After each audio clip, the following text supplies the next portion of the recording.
Nabiullah Isa alaihi salatu wassalam, beliau termasuk mukjizatnya adalah menghidupkan orang yang mati, ya kan?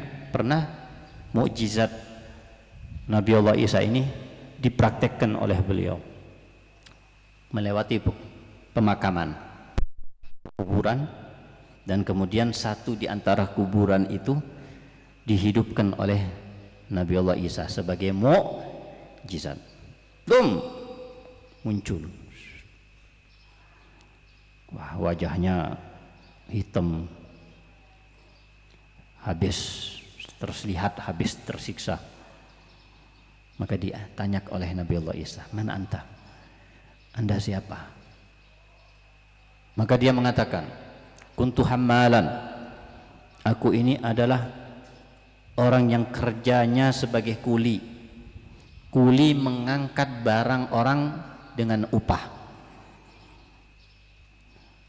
Kaif haluka? Bagaimana keadaan Anda sekarang? Nah, itu muskilahnya katanya. Minal maut ilal an tulibtu bisyai'in. Dari semenjak aku mati sampai sekarang aku dituntut terus sama Allah, sama malaikat-malaikat Allah. Dengan sebab apa? Suatu waktu aku membawa kayu orang dari pasar menuju rumahnya, kayu bakar, sebagai kuli dia diberikan upah.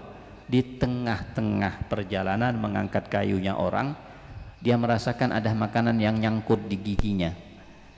Mestinya pakai apa? Tusuk gigi. Dia tidak bawa tusuk gigi yang di tengah jalan. Dia ambil kayu itu. Kayunya siapa? Punya dia apa punya orang? Punya orang. Kayu itu diambil sedikit, cuma buat untuk mengeluarkan sisa makanan di sela-sela gigi. Itu aja. Dipakai sedikit aja kayunya. Maka dengan sebab itu Allah Subhanahu wa ta'ala sampai sekarang menuntutku dengan hal-hal yang mengerikan di kuburanku. Makanya jangan diremehkan.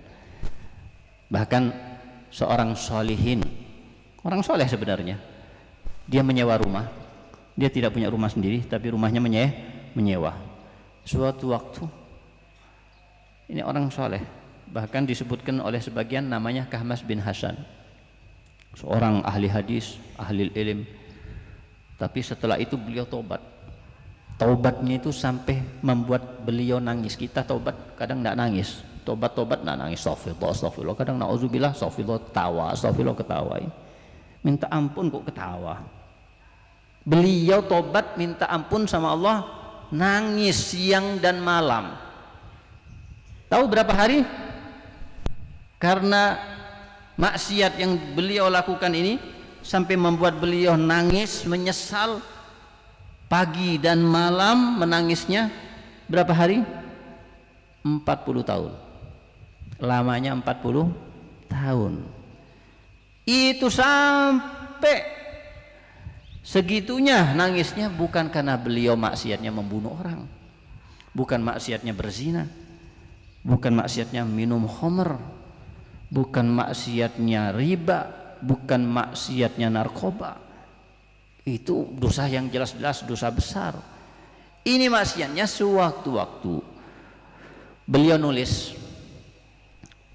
Orang dulu nulis pakai tinta begini kan, bukan seperti sekarang pulpen pakai tinta, habis pakai tinta lagi, ambil lagi tintanya.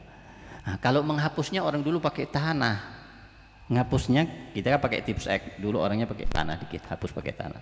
Suatu beliau mau menghapus tulisan yang salah ditulis, mau ngambil dari temboknya rumah yang beliau sewa, bukan rumah beliau.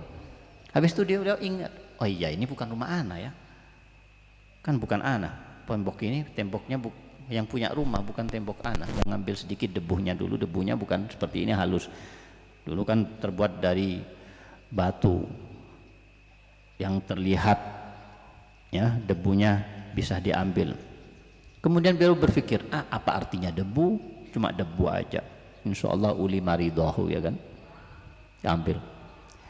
Malam itu mimpi langsung, dan mimpi itu mendengarkan suara menggetarkan yang mengatakan kepadanya, saya alam hodan al mustakhif biturab min tulil hisab yaumil qiyamah.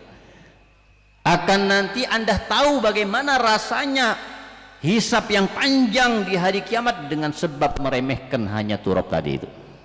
Ngeremehkan turab aja itu hisabnya panjang di hari kiamat, belum uang yang lain, belum jumlah yang lebih banyak lagi.